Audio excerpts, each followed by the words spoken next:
क्या गेम से बाहर हो जाएगी सुल्ताना? क्या सुल्ताना का सपना रह जाएगा अधूरा?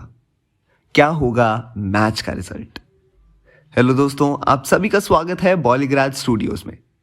सुल्तान साल 2016 में आई सलमान खान और अनुष्का शर्मा द्वारा अभिनीत फिल्म थी, जिसमें रेसलर सुल्तान अली खान की कहानी दर्शाई गई। वहीं इस फिल्म में रणदीप हुड्डा जैसा तगड़ा कलाकार भी नजर आया था। खैर, बात इस फिल्म के सीक्वल की करें तो सुल्तान 2 अब जल्द ही हमारे बीच आ सकती है, क्योंकि मेकर्स ने पहले ही सुल्तान 2 को लेकर हरी झंडी दिखा दी है। खैर, चलिए वापस लौटते हैं सुल्तान 2 की उस कहानी पे जिसके बारे में हम इन दिनों चर्चा कर रहे हैं।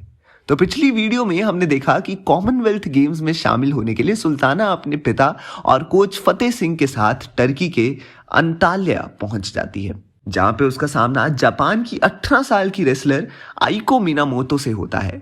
आइको को दुनिया की सबसे यंगेस्ट और खतरनाक रेसलर के रूप में देखा जाता है, जिसने पहले ही राउंड में सुल्ताना को हरा दिया। वहीं अब आगे देखना होगा कि अगले राउंड में सुल्ताना की धमाकेदार वापसी होती है या नहीं। तो चलिए कहानी को यहां से आगे बढ़ाते हैं। पहले ही राउंड को हार चुकी सुल्ताना शॉक हो जाती है।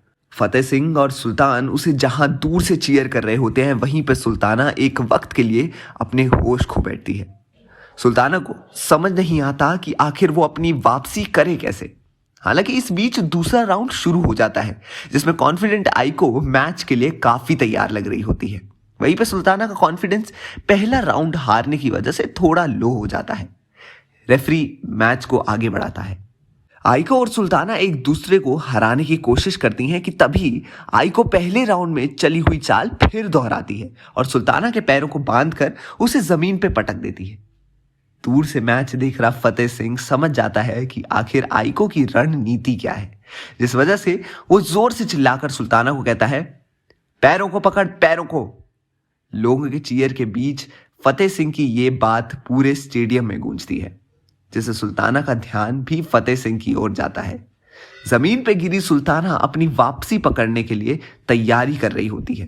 टाइम आउट हो जाता है और इसी के साथ सुल्ताना दूसरा राउंड भी हार जाती है। वहीं दूसरे राउंड के बाद प्लेयर्स को ब्रेक दिया जाता है, जिसमें फतेह सिंह और सुल्तान सुल्ताना से मिलने पहुंचते हैं। सुन मेरी बात, लड़की के दाएं पैर को अपने पैरों से बांध दे, क्योंकि वो अपने बाएं पैर से वार करती है। वहीं उसका दायां पैर अचानक से वार के लिए तैयार नहीं होगा, जिससे वो खुद को संभालने का मौका खो देगी। फतेह सिंह की बात सुल्ताना समझ गई और उसे आइको की चाल समझ आ गई। असल में फतेह सिंह ने सुल्ताना को यह समझाया कि आइको की ताकत उसके बाएं पैर में है, वहीं उसका दायां पैर कमजोर है, जिस वजह से अगर सुल्ताना उसके दाएं पैर पे पहले ही वार कर देगी तो आइको वहीं उस वक्त हार जाएगी। फिर जब तक वो कुछ समझे तब तक सुल्ताना अपना आखिरी दांव उस पर डाल देगी। फतेह सिंह की कही हुई बात को मान के सुल्ताना की एंट्री तीसरे राउंड में होती है, जो जीतने वाले के 3 पॉइंट्स देगा। जहां अभी सुल्ताना का स्कोर 0 है, आइका का 2 है। अगर आइको ये राउंड भी जीत जाती है तो सुल्ताना सीधे सीधे खेल से बाहर हो जाएगी। हालांकि अगर वो ये राउंड जीत जाती है तो सुल्ताना इस मैच की विनर घोषित होगी।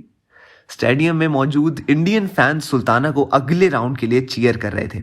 सुल्ताना उनकी ओर देखती है तो उसे अपना तिरंगा के लिए हुए लोग नजर आते हैं, जो उसके लिए वहां पे खड़े थे।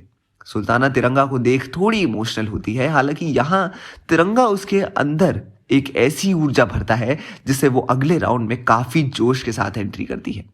आइको एक बार फिर सुल्ताना के सामने काफी कॉन्फिडेंट नजर आ रही थी। हालांकि सुल्ताना भी इस बार किसी से कम नहीं थी।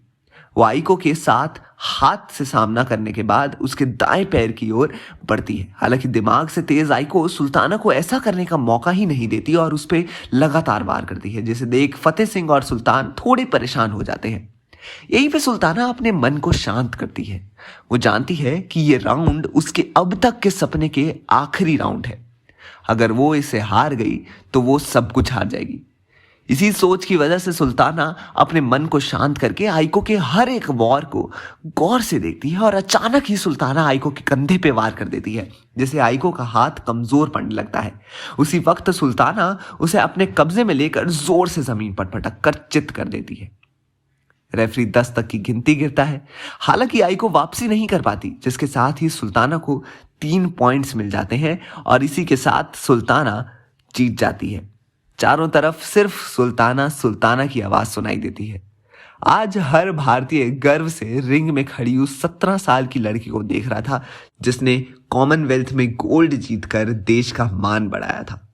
सुल्तान की आंखें भर आती हैं। सुल्ताना भी अपने इमोशंस पे काबू नहीं कर पाती।